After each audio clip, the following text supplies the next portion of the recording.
नमस्कार, मैं आशीष Gautam Zakir Hussain first year का स्टूडेंट। आज का हमारा विषय है बी इंडिपेंडेंट। इसके ऊपर मैं अपने विचार प्रकट करना चाहूँगा। कहने को हम आज़ाद हैं, पर आज भी भ्रष्टाचार, गरीबी, भुखमरी के हम गुलाम हैं। क्या सच में हम आज़ाद हैं? ये सोचने की बात है। महात्मा गांधी ने कहा था, असल आज़ादी तब है, असल स्वराज तब है जबकि हम इस देश के हर नागरिक को गरीबी से ऊपर उठाकर एक अच्छा जीवन दे सके। क्या हम ये दे सके हैं 70 साल के बाद भी? ये सोचने का विषय, तभी हम अपने आप को एक आज़ाद देश के आज़ाद नागरिक कह सकेंगे।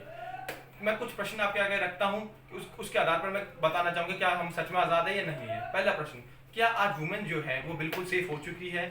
पर मुझे शोक के साथ कहना पड़ता है, नहीं।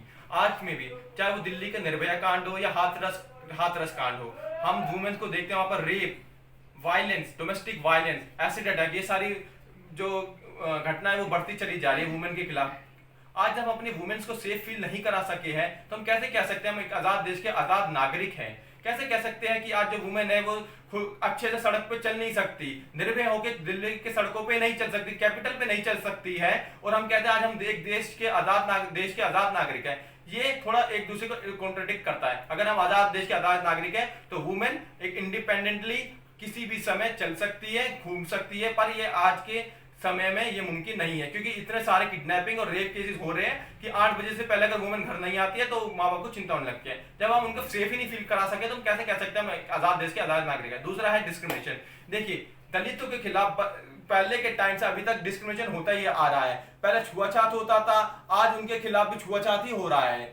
डॉक्टर अंबेडकर ने कितनी कोशिश करी, अपने जीवन सारा कुर्बान कर दिया, पर दलितों के खिलाफ जो भी अत्याचार हो रहे हैं वो बिल्कुल थमने का नाम नहीं ले रहे। इसका जीता जागता आज का उदाहरण है हाथरस का निर्भया केस। एक दलित वुमेन को अभी तक इंसाफ नहीं मिल सका है, उन्हें जला दिया गया, पर तब अभी तक उनके खिलाफ, उनके दोषी के खिलाफ कार्रवाई नहीं हुई ढंग से और उन्हें इंसाफ नहीं मिल सका है। तो कैसे कह सकते हैं आज हम एक आजाद देश के एक आजाद नागरिक हैं? अब देखिए, दलित लोगों का लिटरेसी रेट कितना है, यानी कि पढ़े लिखे दलित कितने हैं? सिर्फ 66%, उसमें महिला 56%। जब दलित लोग पढ़ेंगे नहीं तो आगे आएंगे कैसे? आप बताइए, डिस्क्रिमिनेशन ये तो क्या है? ये बताइए, वो क्यों आगे की आईएएस आईपीएस नहीं बन पा रहे हैं? आप बताइए, इस वजह से, क्योंकि लिटरेसी रेट कम है। लिटरेसी रेट कम है तो इतने बड़ी पोस्ट पे आएंगे कैसे? ये एक विषय है, जो चिंता का विषय, जो हमें सोचा जाए। हमारे महान डॉक्टर अंबेडकर ने अपना सारा जीवन दलितों को उद्धार के लिए लगा दिया, पर 70 साल के बाद भी हम दलितों को उनका अधिकार नहीं दिला सके।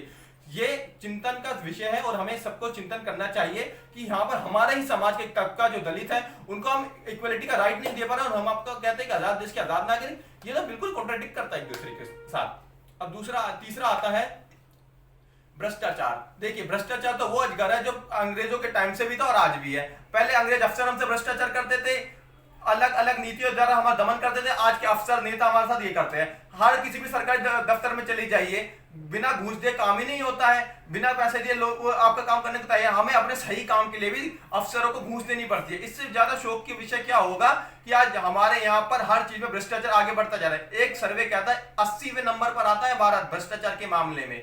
यह हमें सोचने का विषय है और हमें सोचना भी चाहिए। अब इसके बाद हम आते हैं बेरोजगारी के ऊपर। आज पढ़ा लिखा जो वर्ग है वो बेरोजगार है, ये बिल्कुल सोचने की बात है। इसलिए हमारा पढ़ा लिखा जो वर्ग है वो बाहर जाके नौकरी करना चाहता है। वो कैसे हम इंडिपेंडेंट हो सकते हैं? अब बताइए। अब आते हैं सबके सोल्यूशन के ऊपर। देखिए, वुमेन को अगर सेफ फील कराना तो ज्यादा से ज्यादा वुमेन पुलिस होनी चाहिए, ताकि वो सेफ फील कर सके और ज्यादा से ज्यादा वो अच्छे से जिंदगी जी सके। और दलित्स के लिए अच्छे से अच्छे इनिशिएटिव उठाने चाहिए, उनके पढ़ाई का उद्धार कराना चाहिए, जब भी हम उनको एक सेफ फील, एक इक्वालिटी दे सकेंगे। और बेरोजगारी को हटाना है तो सबसे पहले ऐसी स्कीम बनानी चाहिए जो यूथ हो, उनकी एजुकेशन हो, वो इतनी पावरफुल हो कि वो अपने लिए सेल्फ एम्प्लॉयमेंट खड़ा कर सके। और अगर भ्रष्टाचार हटाना है तो अच्छे से अच्छे नए अफसर जो ठीक से रह सके उनको लाना चाहिए, और जो भी भ्रष्टाचार फैलाता है उनके खिलाफ सख्त से सख्त कार्रवाई होनी चाहिए ना। जय हिंद।